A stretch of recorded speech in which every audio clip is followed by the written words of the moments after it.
It started with a smell that no one in the building could ignore. A heavy, rotting odor slowly crept through the hallways like a dark secret trying to escape. Neighbors complained, but no one imagined the horror hiding behind one door. What police would soon discover inside apartment 213 would shock the world forever. Because this was not just a crime, this was the terrifying mind of a man named Jeffrey Dahmer, a man who turned his apartment into one of the most horrifying crime scenes in history, a man whose secrets would haunt true crime history for decades. But the real question is not just what he did, the real question is why he did it. The city of Milwaukee, Wisconsin looked like any other American city in the early 1990s. Busy streets, small apartments, and people living their daily lives. Nothing about the neighborhood looked dangerous. Nothing about the building called Oxford Apartments looked evil. But evil does not always look like a monster. Sometimes evil looks like a quiet man next door. Sometimes evil smiles politely at you in the hallway. And sometimes evil lives quietly in apartment 213. That apartment belonged to Jeffrey Dahmer, and inside that room, horror was growing day by day. Long before the world knew his name, Jeffrey Dahmer was just a troubled boy. He was born in 1960 in Milwaukee, Wisconsin.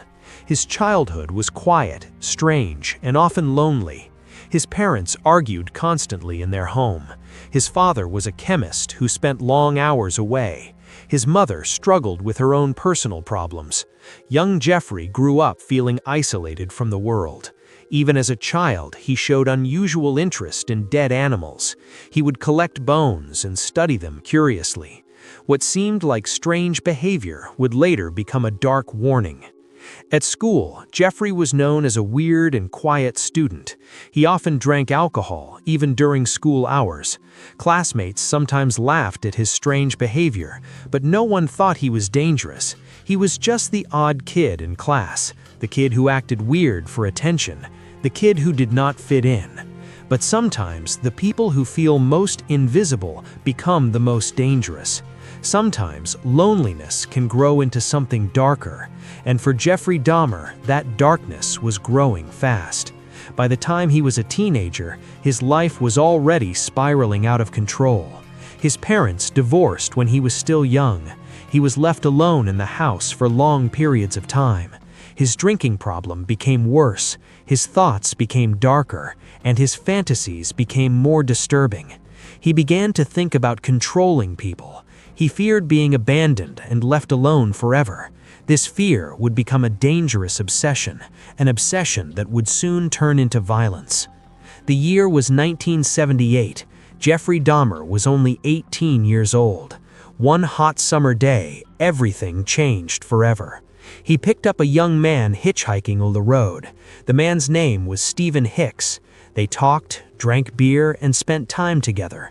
But when Hicks tried to leave, Dahmer panicked. He did not want to be left alone again. In a moment of dark impulse, he attacked him. That was the first life he took. After the crime, Dahmer panicked, but also felt something else, a twisted feeling of control. He hid the body and tried to continue his life. For years, no one knew what he had done. He joined the army. He moved from place to place. He tried to live a normal life, but the dark desire never left his mind. It only waited for the right moment, and that moment would come years later. In the late 1980s, Dahmer moved into his Milwaukee apartment. From the outside, he looked like a normal, quiet tenant. He worked at a chocolate factory. He greeted neighbors politely. But at night, his dark fantasies returned. He began targeting young men he met in bars. He would invite them to his apartment, promising money or drinks. Most people never saw them again, and no one knew why. The apartment slowly became a house of horror. Inside, Dahmer kept terrifying secrets. Neighbors heard strange noises sometimes. They complained about the smell many times. Dahmer always had an excuse. He said his freezer broke. He said meat had gone bad. Police sometimes believed him, and each time they left, the nightmare continued. The truth was hiding just behind that door. Years passed while victims continued to disappear. Many were young men with dreams and families. Some were just 18 or 19 years old. Their families waited for them to come home, but they never did. Missing persons reports were filed, but the connection was never made. The killer was hiding in plain sight, just another face in the crowd. Until one night, everything finally fell apart. July 22, 1991 would become the day everything collapsed. A young man named Tracy Edwards found himself inside Dahmer's apartment. At first, it looked like a normal visit, but something felt wrong almost immediately. Dahmer placed handcuffs on him. He began acting strangely and dangerously. Edwards realized his life was in danger. He waited for the perfect moment, and then he ran for his life. That escape would expose everything. Edwards flagged down police on the street. He told them a terrifying story about the apartment. At first, the officers were confused, but they decided to investigate. They returned to apartment 213 with Dahmer. Dahmer tried to act calm. He said everything was just a misunderstanding. But one officer decided to look around. What he found would shock even experienced police. The truth was about to be revealed. Inside a drawer, the officer found something terrifying: photographs of human bodies. Not normal photos. These were Polaroid pictures of horrific crime scenes. The officer looked at Dahmer in disbelief, and Dahmer knew the game was over. He tried to run, but police quickly stopped him. The quiet man next door was finally exposed, and the nightmare was just beginning. When police searched the apartment, they could not believe what they saw. Evidence was everywhere. Human remains were found in different parts of the room. The refrigerator held more horrifying secrets. The freezer contained even more evidence. The smell in the apartment was overpowering. Investigators realized they had walked into one of the worst crime scenes ever. This was not just one crime. This was a series of terrible murders, and Jeffrey Dahmer was responsible. As the investigation continued, the full story started emerging. Dahmer confessed to multiple murders. Each confession was more disturbing than the last. Police were stunned by his calmness. He spoke in a quiet, almost emotionless voice, as if he was describing ordinary events. Detectives could hardly believe what they were hearing. The scale of the crimes was massive, and the darkness of his mind was even deeper. The world was about to learn his name. News of the arrest spread across America. People were horrified by the details. How could one man hide such terrible secrets? How did no one stop him sooner? These questions filled newspapers and television reports. The story became one of the most shocking true crime cases ever. The name Jeffrey Dahmer became known around the world. But many people still asked the same question: why did he do it? What created this monster? Psychologists began studying his mind. They looked at his childhood. They looked at his loneliness. They looked at his obsession with control. Many believed his fear of abandonment played a role. He did not want people to leave him. He wanted complete control over them.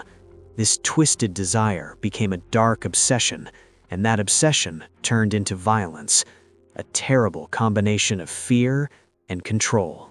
In 1992, Jeffrey Dahmer finally faced trial. The courtroom was filled with reporters and victims' families. Everyone wanted to see the man behind the horror. He sat quietly in court most of the time, often looking down at the table. His lawyers tried to argue he was insane, but the prosecution disagreed. They said he knew exactly what he was doing. The trial lasted weeks, and the world watched every moment. Witnesses described the horrific discoveries in the apartment. Detectives shared the details of his confession. Experts discussed his mental state. The courtroom was often filled with silence and shock. Some family members cried as they listened. Others looked at him with anger. They wanted justice. They wanted answers. They wanted the world to remember their loved ones. And finally, the verdict arrived. The jury found Jeffrey Dahmer guilty. He was sentenced to multiple life sentences in prison. The judge said he would never walk free again. For many people, it was a moment of relief, but the pain for the families never truly ended. The crimes had already left deep scars, and the memory of the victims would never be forgotten. The story of Dahmer became a warning to the world, a reminder that monsters can hide anywhere, even next door. But the story did not end there. In 1994, something shocking happened inside the prison. Dahmer was attacked by another inmate. The attack happened while they were working. Prison guards arrived too late. Jeffrey Dahmer died from his injuries. His life ended the same way it had been filled, with violence and darkness.